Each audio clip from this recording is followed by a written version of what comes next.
Hi, I'm Judy McKee with McKee Consulting. And about 35 years ago, I started a training program called the Llama Technique.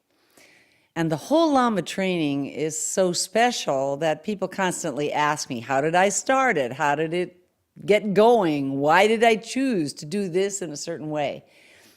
And years later, I get called by people, 20 years after they've taken my training. And they call me and say, I remember the Llama training. That's all I can remember. So because of that, I'm going to tell you today how the Llama training and the Llama technique got started. I was a real estate agent. I was on the phones trying to get appointments with people who wanted to sell their house themselves. They were called for sale by owners. And I was being taught by all these amazing sales trainers that were there in that time about how to be tricky, how to be pushy, how to be manipulative. In other words, I had an answer for everything. But here's what happened. People didn't like me. When I treated them that way, they didn't like me. And I guess I have this kind of personality. I want people to like me. So I decided that I was going to have to do something different. So I started to work on words and phrases and ways of talking to people that would make people more comfortable around me. So instead of being manipulative, instead of showing off all that I knew, what I did was I started to ask them questions, engage myself in their lives. Well, I didn't know what I was doing, but all of a sudden I had more listings than anyone else. I started to make a lot of money, and I also started to sell a lot of houses. And of course, everybody in my office wanted to know, what was I doing? What was I doing? And I didn't understand them at first, because I'm telling you, it was so easy that I just did what I thought would make my customer like me. In those days, of course, in real estate, we called them clients. And I didn't know exactly what I was doing, but I knew for sure that I was not making them ever feel like they were wrong or stupid. I mean, even when they would call me names, I just said, oh, okay, well, and I changed the subject. Now, I didn't know that I was what you might call today a natural. I just did it naturally. I didn't know what I was doing, though. That was the funny part. I just got listing appointments all the time. So they asked me to be a trainer and to train other people to do it. And when they asked me to do that, I had to figure out what I was doing, because I was really, faking it. I didn't know what I was doing. I wasn't doing anything tricky, but I didn't know what I was doing. So I started tape recording my phone calls. I got this thing from Radio Shack, and I stuck it on my phone, and I listened to my own calls. I recorded them first and listened to them in my radio on my cassette player, And I would hear the things that I would say to the customer that made the customer like me more. And I would hear the things the customer didn't like. And there was one strong part of me that really helped me a lot. And that was that I knew I couldn't change the customer, because I wasn't going to manipulate them into anything. So the only thing that I could change was myself. So I thought, well, what could I do differently? And so I started to talk to the customer in a way that gave the customer a feeling that I cared about them, which I did care about them, and I wanted to help them sell their house. I didn't just want to get the listing, by the way, which is something I taught managers for years. You don't want to get the listing. What you want to do is serve the customer. If you reverse that thinking, all of a sudden the words and the phrases and the things you say and do all work better. So I got started tape recording all my calls, and I realized that the very first thing I did, or that I noticed that I did, was whatever the customer said to me, I just acknowledged it.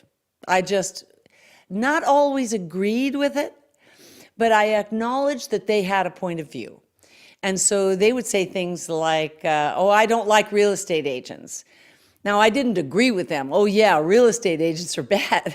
I would just say, yes, I can understand how you might feel like that. So I noticed that whenever I would allow the client to feel like they were liked by me, that I was approving of them, that I didn't want to make them feel wrong or stupid, that they could then like talking to me a little bit longer. And that's all I wanted. So the first thing I noticed was that I acknowledged everything they said. The second thing I did was I commented on it. So if they said, I don't want to pay you, I want to sell my house myself, then I would say, of course you do. Because if you could sell your house yourself, you could save money on listing your property with a real estate agent. And then I would ask them a question.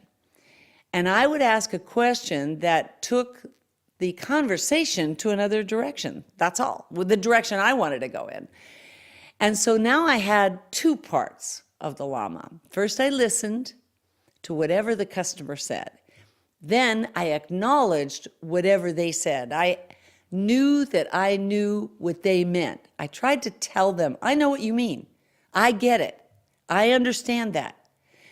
And they liked me for that. They liked me for getting it from them. So that was part two. I acknowledged everything that the customer said.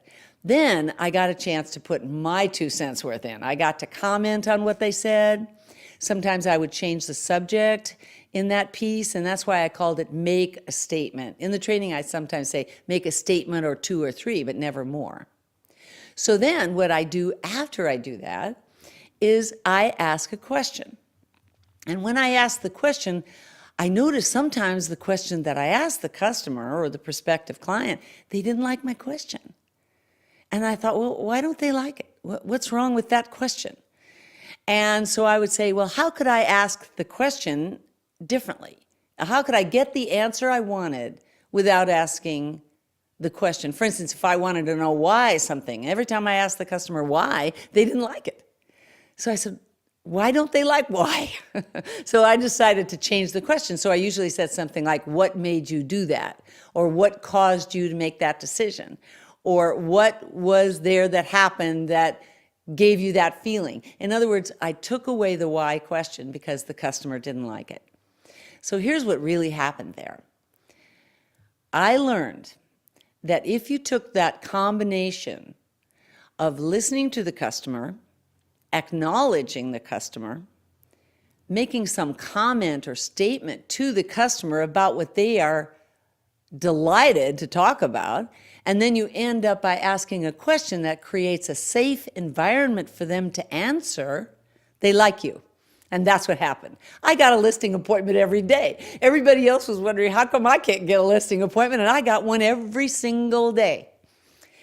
And when I started training other people, now that I tape recorded myself, I now knew what I was doing. So I started to train them in it, and I said, you have to learn llama. And I started teaching it. And once I started teaching it and people started to listen to what I was saying, they were getting excellent results as well. Then, of course, I realized the training was more than that, because the training is really based on those deep intentions that I had, the thoughts about wanting the customer to be happy, wanting the customer to be glad they were talking to me, wanting the customer to feel real and not feel pressured or pushed. I didn't want to be pushy. I wanted to be helpful. So I designed the training based on intention. It is a skill, the llama technique, but the llama technique is built on the intention to create a safe environment. And then I realized one day, and I don't have time for the whole story in this video, but I realized the only way to live your whole life is to not make other people wrong and stupid. If you cannot make your client wrong or stupid, if you cannot make your customer feel wrong or stupid, or if you can make the people that are significant in your life feel like they are never wrong or stupid, your life will thrive in a way that you can't even imagine. And that's why we say it's life-changing training that employees love, because I'll tell you, on the break of every training, and Sally will back me up on this, by the time we get to the morning break, people are running to the telephones to call their significant others to tell them that they've been making them wrong for the last 20 years, and they change it. So that is really how the llama got started, and the llama technique got started, and we have been successful ever since. We are always successful. And the reason we are is because this is just a life principle. It's a communication skill. It can't be wrong. It can never be wrong to really be kind, to really have integrity, to really be nice to other people. If that's the wrong way to do things, then I don't know. I don't want to be in any business, because I always want to do everything with integrity, have people like me, and for me to like them. And that's the legacy. That is what the Llama training is all about. That's how it got started. And we would like to take it to your call center. It doesn't take much. You just call us on the phone. As you can see, I love to talk. Thanks.